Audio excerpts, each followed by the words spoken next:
Pada pembahasan kali ini, kita akan membahas beberapa pertanyaan-pertanyaan dari kalian tentang hal-hal yang berkaitan dengan Kimetsu no Yaiba, dan kali ini kita akan menjawab 3 pertanyaan dari beberapa viewer. Nah, sekarang mari kita bedah dan kita jawab dari pertanyaan-pertanyaan kalian. Sebelum kalian melanjutkan video ini, ada bagusnya jika kalian klik tombol subscribe dan nyalakan notifikasinya agar kalian mendapat info terbaru dari video kami.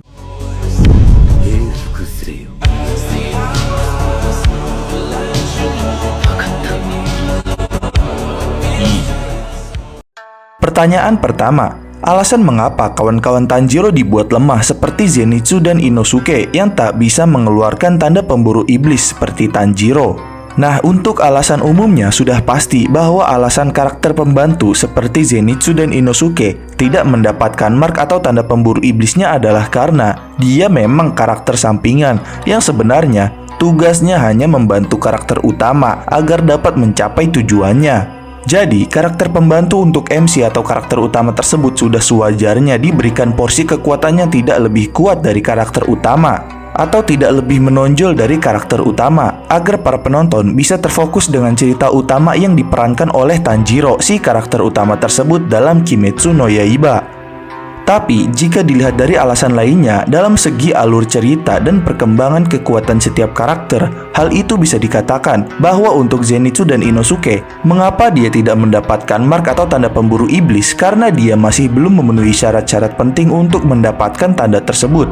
Yang mana syarat tersebut adalah seorang pendekar pedang pemburu iblis harus selamat dalam keadaan yang mengancam jiwanya, atau melewati pertarungan hidup dan mati yang sangat intens, termasuk detak jantung di atas 200 beat per menit dan suhu tubuh di atas 39 derajat Celcius. Kondisi seperti itu biasanya membunuh seseorang. Tetapi jika pengguna berhasil bertahan dari kondisi itu berarti mereka layak untuk tanda tersebut, seperti yang telah dijelaskan oleh Muichiro. Dan syarat-syarat itu semua belum diselesaikan oleh Zenitsu dan juga Inosuke. Tapi adapun juga Zenitsu dan Inosuke juga sama-sama pernah bertarung dalam keadaan yang mengancam jiwanya. Tapi karena sifatnya atau syarat kemunculan tanda yang sangat spesifik, mereka tidak benar-benar melaksanakan atau memaksakan dirinya hingga batasnya. Seperti saat pertarungan terhebat Zenitsu yang bertarung dengan cepat dan membunuh Kaigaku hanya dengan sekali serang. Pada saat itu, Zenitsu tidak terlalu berjuang keras karena dia berhadapan dengan seniornya yang mencampuri perasaan pribadinya. Bahkan Zenitsu hanya membunuh Kaigaku dengan tekniknya tanpa kesulitan yang dapat membuat tubuhnya memenuhi syarat mendapatkan kekuatan marknya.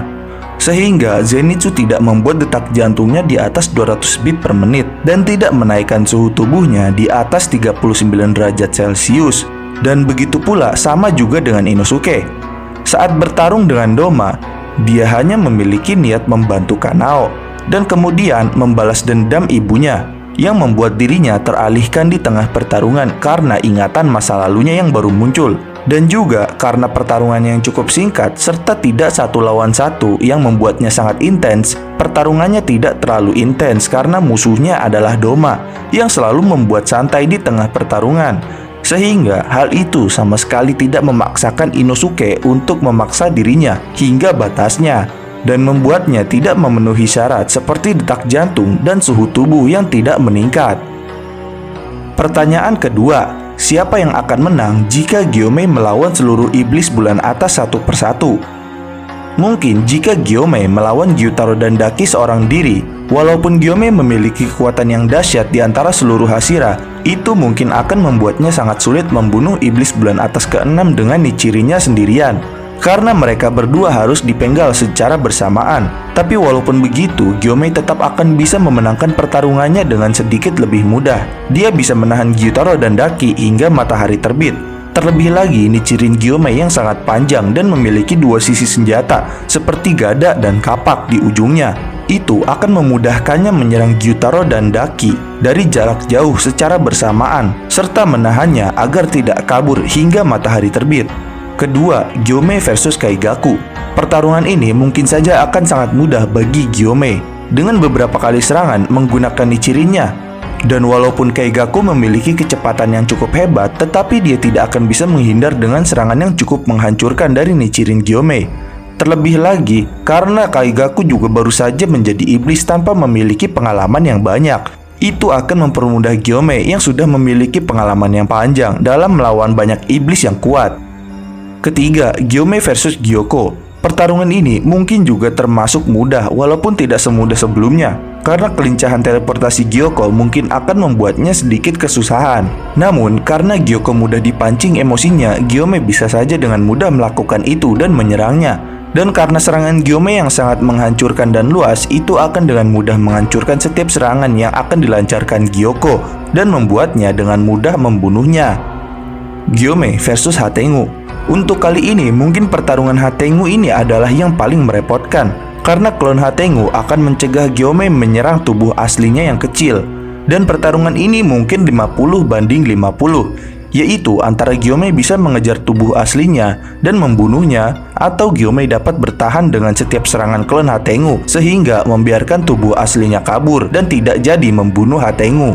Gyome versus Akaza. Nah, jika Gyome melawan Akaza, mungkin pertarungannya hampir mirip dengan Kokushibo, yang mana Gyome akan mengerahkan seluruh kekuatannya untuk bertarung melawan Akaza. Ditambah, kekuatan kompas Akaza akan tetap membuatnya kesulitan. Walaupun Akaza menggunakan tangan kosong, itu akan tetap membuat Gyome sulit karena Akaza yang berani terluka saat menyerang lawannya. Sehingga ini akan membuat Gyome sangat kesusahan, dan mungkin saja jika Gyome tidak mencapai tingkatan tanpa emosi seperti Tanjiro, dia mungkin bisa kalah.